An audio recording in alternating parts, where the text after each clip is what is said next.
സമരിയാദേശത്തിൽ 2 ദിവസം കഴിഞ്ഞതിന് ശേഷം യേശു വീണ്ടും ഗലീലയിലേക്ക് യാത്ര ചെയ്തു. അവൻ വീണ്ടും കാനായ് എന്ന ഗ്രാമത്തിലെത്തി. അതറിഞ്ഞപ്പോൾ കഫർനാം പട്ടണത്തിൽ നിന്നൊരു രാജകീയ ഉദ്യോഗസ്ഥൻ യേശുവിനെ കാണാൻ വന്നു. അവൻ്റെ മകൻ കഫർനാമിൽ കിടപ്പിലായിരുന്നു. കടുത്ത രോഗം ബാധിച്ചതുകൊണ്ട് അവൻ മരണത്തിൻ്റെ വക്കിലായിരുന്നു. യേശു കാനായിലുണ്ടെന്ന് കേട്ടപ്പോൾ ആ മനുഷ്യൻ ഏറെ ദൂരം യാത്ര ചെയ്ത് യേശുവിൻ്റെ അടുക്കലെത്തി. അവൻ വിനയത്തോട് അപേക്ഷിച്ചു, റബ്ബി, ദയവായി എൻ്റെ വീട്ടിലേക്ക് വരണം, എൻ്റെ മകൻ മരിക്കാൻ പോകുകയാണ്. അപ്പോൾ യേശു പറഞ്ഞു, അടയാളങ്ങളും അത്ഭുതങ്ങളും കാണാതെ നിങ്ങൾ വിശ്വസിക്കാറില്ല.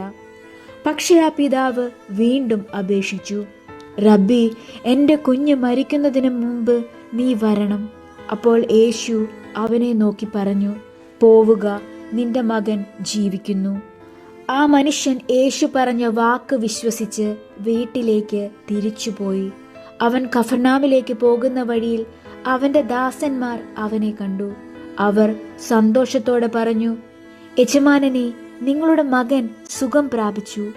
അപ്പോൾ അവൻ ചോദിച്ചു, അവന് ഏത് സമയത്താണ് സൗഖ്യം കിട്ടിയത്? അവർ പറഞ്ഞു, ഇന്നലെ ഉച്ചയ്ക്ക് 1 മണിയോടെ അവൻ്റെ ജ്വരം മാറി. അപ്പോൾ ആ പിതാവ് മനസ്സിലാക്കി അത് തന്നെയായിരുന്നു യേശു പറഞ്ഞ സമയവും.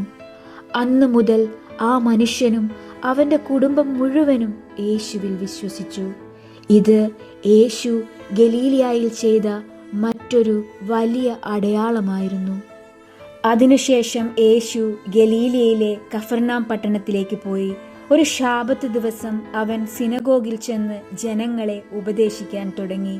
ശാബത്ത് യഹൂദന്മാർക്ക് വിശുദ്ധമായ വിശ്രമ ദിവസമാണ്.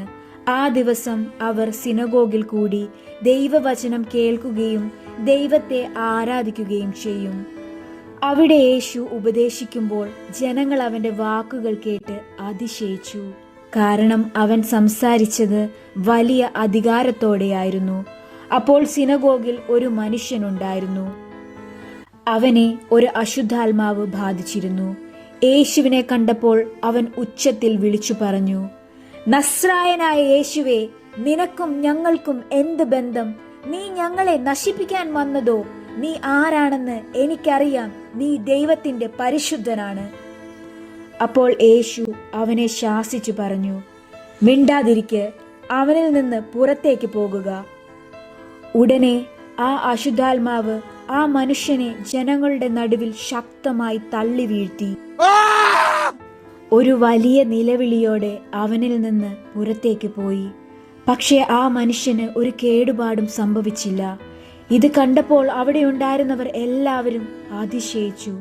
അവർ തമ്മിൽ പറഞ്ഞു, ഇവന്റെ വാക്കുകൾ എത്ര അധികാരമുള്ളവ! അശുദ്ധാത്മാക്കൾ പോലും അവന്റെ കൽപ്പന ചെവിക്കൊള്ളുന്നു. അവർ അവന്റെ വാക്ക് കേട്ട് പുറത്തേക്ക് പോകുന്നു. അങ്ങനെ യേശുവിനെ കുറിച്ചുള്ള വാർത്ത ആ പ്രദേശമൊട്ടാകെ പരന്നു.